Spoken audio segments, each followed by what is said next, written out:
Quand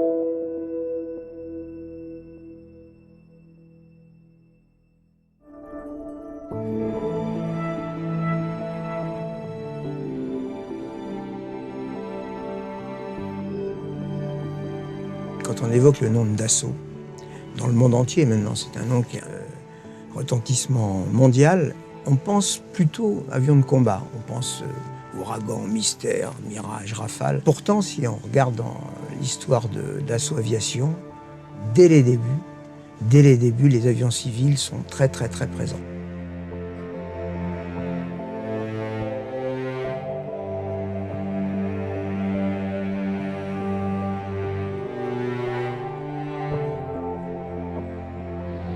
The roots of the Falcon line can be traced all the way back to 1932 with the Marcel Block 120, an all-metal, 3-engine propeller-driven transport capable of carrying 10 passengers.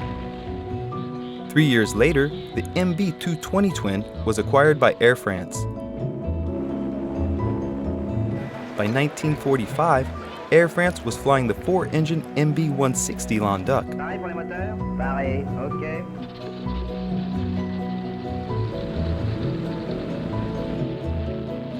Le MB-120, le 220, le 160, ce sont des beaux avions.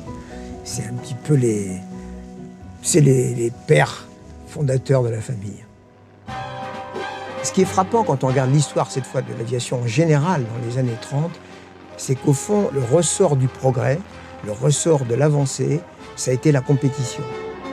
On essaye de faire plus loin, plus haut, plus vite que les concurrents. Probablement, intuitivement, les gens sentaient, et Marcel Bloch le premier, sentait le formidable futur qui était possible pour l'aviation. La guerre arrive, la Deuxième Guerre mondiale. Marcel Bloch sera déporté, il faut le noter, il faut le dire, il faut le répéter, il a refusé de collaborer avec l'occupant, qui avait repéré, on l'imagine, un constructeur de talent dont ils avaient évalué les extraordinaires possibilités. Marcel Bloch, après la guerre, changera de nom. Je crois que c'est assez connu, mais il faut le dire, il s'appellera Marcel Dassault. Mais le changement de nom ne changera pas la culture, les gènes, appelons ça comme on veut, mais cette espèce de façon de penser les avions, mélange de technologie, de sécurité, d'efficacité, et puis aussi, ne l'oublions jamais, d'élégance. Marcel Dassault's first major post-war project was a French government order for a new liaison aircraft, the Flamand. This twin-engine transport, which eventually went through a 325-unit production run, relaunched his aeronautical business. Une des caractéristiques de Marcel Dassault, c'est d'être toujours en quête de progrès, d'avancée. On voit bien cette filiation et cette espèce de permanence de l'idée d'avion, de liaison, de transport léger, embryon de l'aviation d'affaires. On est bien conscient que c'est ça qui se cache derrière ces expressions. La notion d'aviation d'affaires, elle apparaît au fin des années 50, début des années 60, essentiellement aux États-Unis. Et je pense que Marcel Dassault l'a très bien compris. D'ailleurs, il a envoyé Serge Dassault un petit peu explorer ce marché et que cette aviation d'affaires qui vient pallier certaines défaillances de l'aviation de ligne, qu'on ne peut pas aller quand on veut, où on veut, et que le continent américain est bien grand, bien vaste.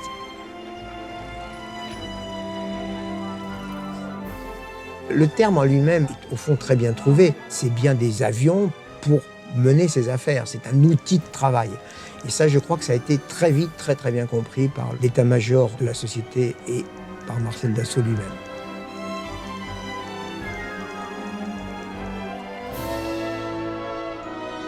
Marcel Dassault va avoir l'idée de proposer un petit avion, le Mystère 20. Là, il a été extrêmement visionnaire. Il fallait avoir un sacré instinct.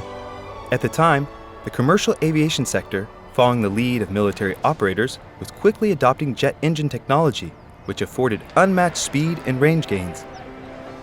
Le jour où il va faire son premier vol, au mois de mai 1963, la Pan American visite la France et vient voir Bordeaux-Mérignac et le Mystère 20. Pan Am a identifié l'énorme potentiel de l'aviation d'affaires et veut prendre un petit peu la main sur ce marché, au moins sur le territoire américain. La formule plaît énormément à telle enseigne qu'un des personnages de la mission Paname, et non le moindre puisqu'il s'agit de Charles Lindbergh, dira « I found the bird », j'ai trouvé l'oiseau. La Paname va rapidement commander 40 avions, plus des options.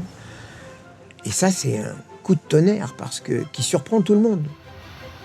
On pourrait se demander pourquoi est-ce que Lindbergh a dit « j'ai trouvé l'oiseau ».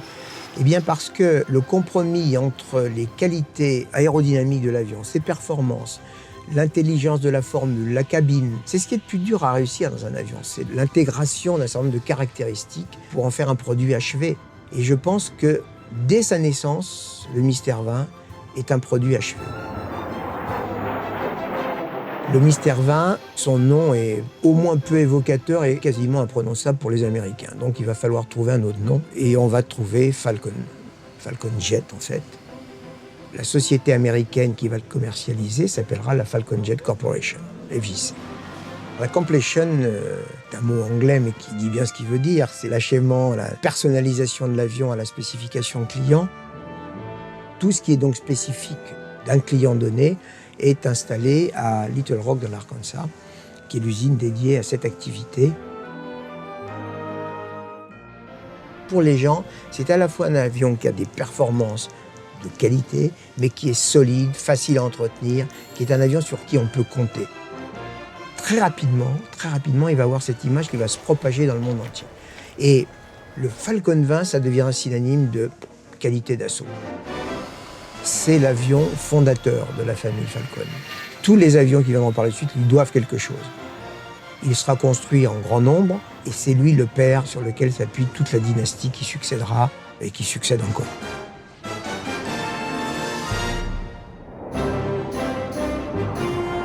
The Falcon 20 was offered the ultimate in flexibility and versatility.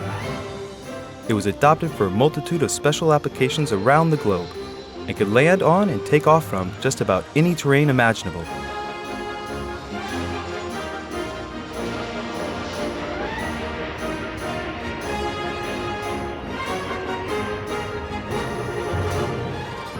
In 1971, a fledgling company with a novel air freight concept, Federal Express Corporation, ordered a fleet of Falcon 20s to carry overnight express parcels. FedEx flew the aircraft intensively for more than a decade, accumulating thousands of flight hours. L'aviation d'affaires est structurée, on est à la fin des années 60, début des années 70. L'organisation NBA américaine émet des statistiques.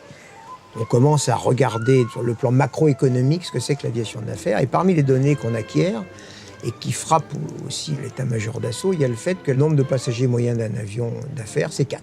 Donc, après tout, il y a peut-être de la place pour des machines plus petites que le Falcon 20. C'est le Falcon 10 qui va la trouver.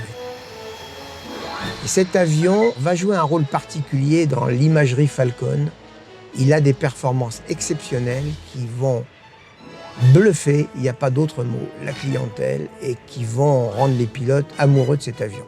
Les passagers eux-mêmes sont surpris par les vitesses de montée, des vitesses ascensionnelles extraordinaires, en même temps que les capacités d'utiliser des terrains de petite taille et sommairement préparés.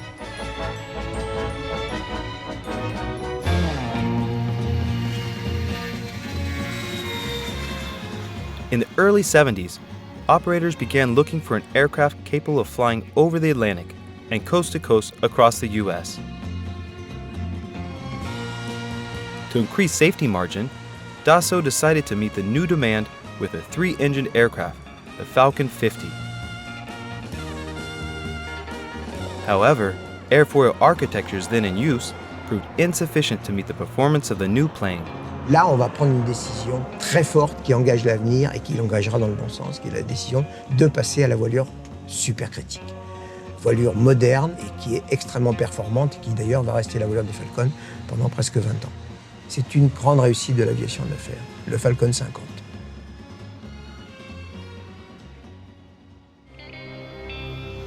L'aviation d'affaires n'est plus quelque chose que l'on discute, c'est un fait acquis, c'est un élément de l'économie américaine et du transport aérien.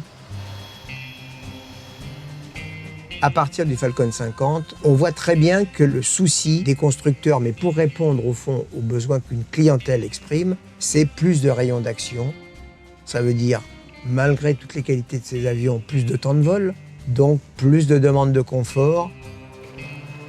Et on va comme ça arriver à des avions qui vont être ce qu'on appelle les avions à gros fuselage. Pourquoi ? Parce qu'on a besoin de pouvoir se déplacer, d'être debout, d'être dans un espace de vie plus confortable que les fuselages du 20 ou du 50. Et le premier d'entre eux étant le Falcon 900. C'est un avion qui a la même voilure que le Falcon 50. Et on voit bien là le génie de la décision de cette voilure supercritique sur le 50.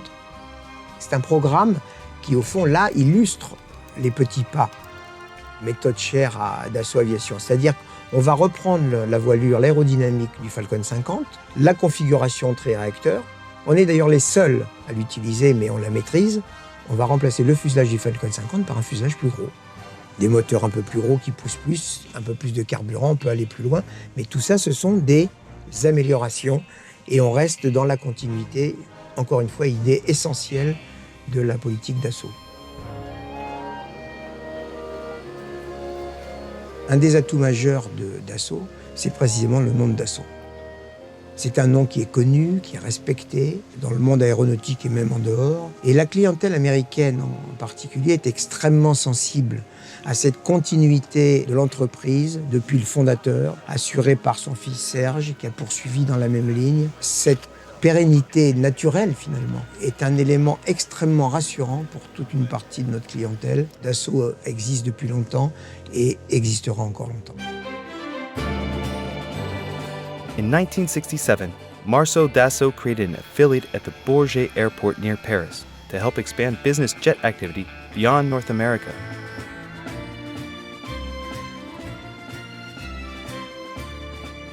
The company, originally known as Europe Falcon Service, was renamed Dassault Falcon Service in 1995. C'est la station de référence en matière d'entretien des avions et de maintenance de ces machines. Des stations-service, il y en a sur la planète, réparties suivant des choix géographiques qui facilitent l'accès pour toute la clientèle mondiale. L'idée, c'est qu'on doit rester en contact avec le client depuis le moment de la prospection la plus initiale jusqu'à l'utilisation opérationnelle si la vente s'est faite. Aujourd'hui, cette organisation fonctionne, quel que soit l'endroit du monde, quel que soit le problème rencontré, quelqu'un est là pour répondre et aider le client. Et cette volonté d'avoir un service client homogène à la qualité des avions était une vraie volonté stratégique. C'est essentiel. Ces avions méritent d'avoir un excellent service. Et je crois que c'est ce qu'on a atteint aujourd'hui. The digital revolution in aviation was born in the mid-1970s with the introduction of computer-aided design, computer-aided manufacturing concepts. Among the digital pioneers was Dassault Aviation, which created an in-house CAD/CAM software suite known as CATI. Performance of the software was so exceptional that it was decided to market it outside the company under the name of CATIA. In 1981, a new corporation, Dassault Systems, was founded to sell it and support it. In the early 1990s, the Rafale fighter became the first Dassault aircraft to be created using the CAD/CAM techniques. Since then, all new company models have been designed and built by computer. The first civil aircraft to be designed was the Falcon 2000.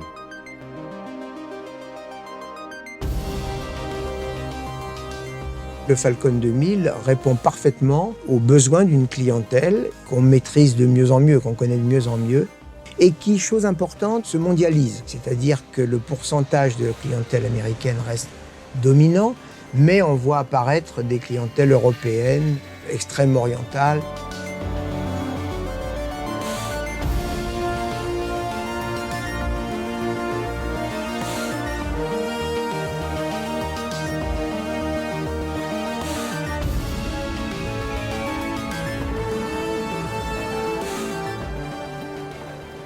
Serge Dassault, qui a toujours cru dans l'aviation d'affaires, depuis ses débuts, qui avait identifié le futur extraordinaire de cette aviation particulière, quelque part a trouvé une de ses récompenses dans le lancement du Falcon 2000 qu'il a assumé dans le début des années 90, et puis d'autres programmes par la suite qu'il a continué de supporter toujours avec beaucoup d'enthousiasme.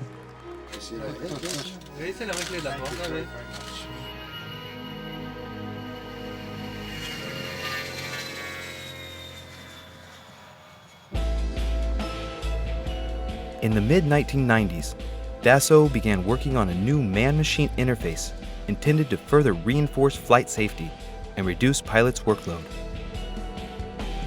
C'est l'apparition de ce qu'on a appelé le cockpit easy. C'est un concept d'organisation du poste d'équipage qui permet d'améliorer la performance de cet équipage en lui fournissant les informations les plus claires, les plus synthétiques, mais en préservant quand même les capacités d'analyse, de manière à quoi ? De manière simplement à lui permettre de prendre les bonnes décisions au bon moment.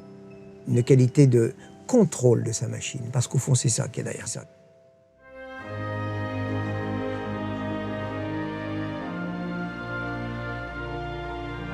Passenger comfort has also benefited from the digital revolution, in particular by permitting them to better customize their aircraft interior and to visualize their choices using 3D design tools. All the while, staying true to the highest standards of elegance and refinement.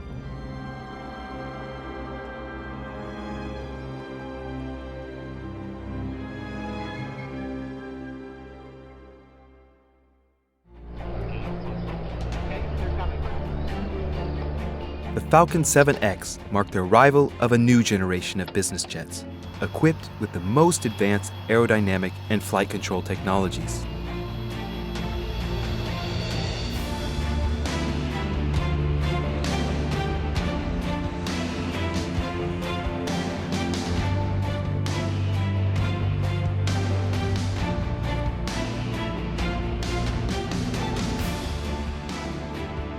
Le Falcon 7X, qui lui va introduire un certain nombre d'innovations techniques et technologiques extrêmement importantes, on s'aperçoit que là, il va falloir innover dans le domaine de l'aérodynamique, changer de voilure. Donc on va garder le même diamètre de fuselage, garder le maximum d'éléments, et qui sera accompagné, cette voilure, d'une autre innovation considérable, qui sont les commandes de vol électriques.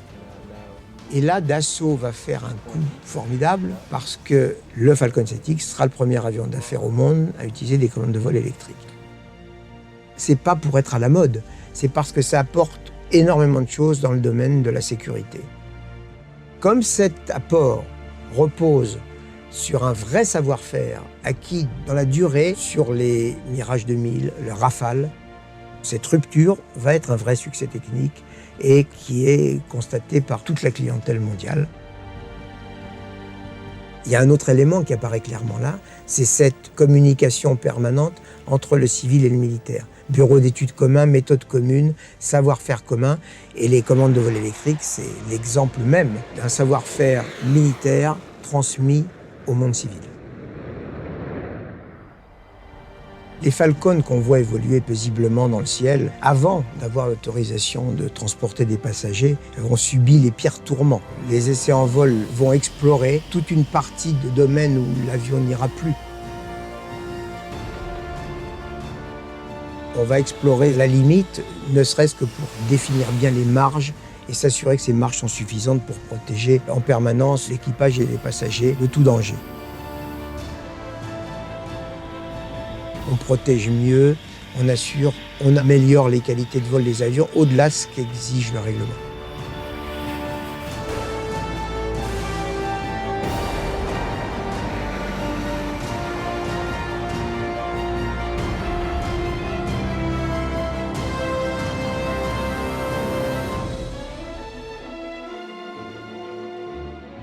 Le Falcon 7X a été le premier bénéficiaire à 100% des nouvelles technologies de développement et d'industrialisation. Technologie autour d'une maquette numérique, avec l'utilisation des plateaux qui rassemblent les ingénieurs et plus largement les partenaires de la conception, du développement et de l'industrialisation de l'avion. Maquette numérique appuyée sur CATIA et tous les logiciels de Dassault Systèmes qui entourent CATIA pour constituer le PLM, le Product Life Cycle Management, qui est une méthode parfaitement adaptée à l'entreprise d'aujourd'hui et qui permet des gains considérables de temps et aussi des améliorations extrêmement substantielles dans la qualité de la réalisation et de la construction.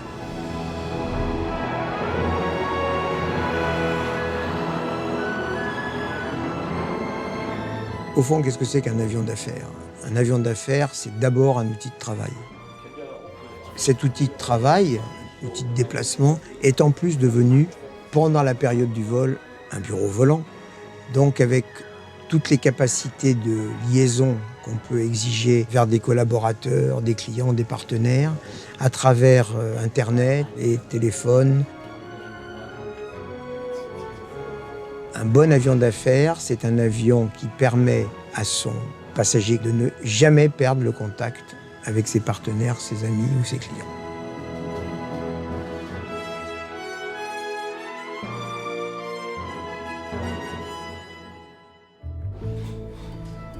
L'avenir de la famille Falcon, eh bien le prochain événement attendu, c'est le SMS, nom de code qui cache sans doute des innovations techniques et technologiques, toujours dans la tradition de volonté d'innovation, mais d'innovation raisonnée, de petits pas, de progression continue, sans audace inutile. Bienvenue au SMS, qui n'est que le premier d'une succession qui va durer, perdurer dans un futur plus lointain d'autres machines qui, elles aussi, porteront le nom mythique désormais de Falcon.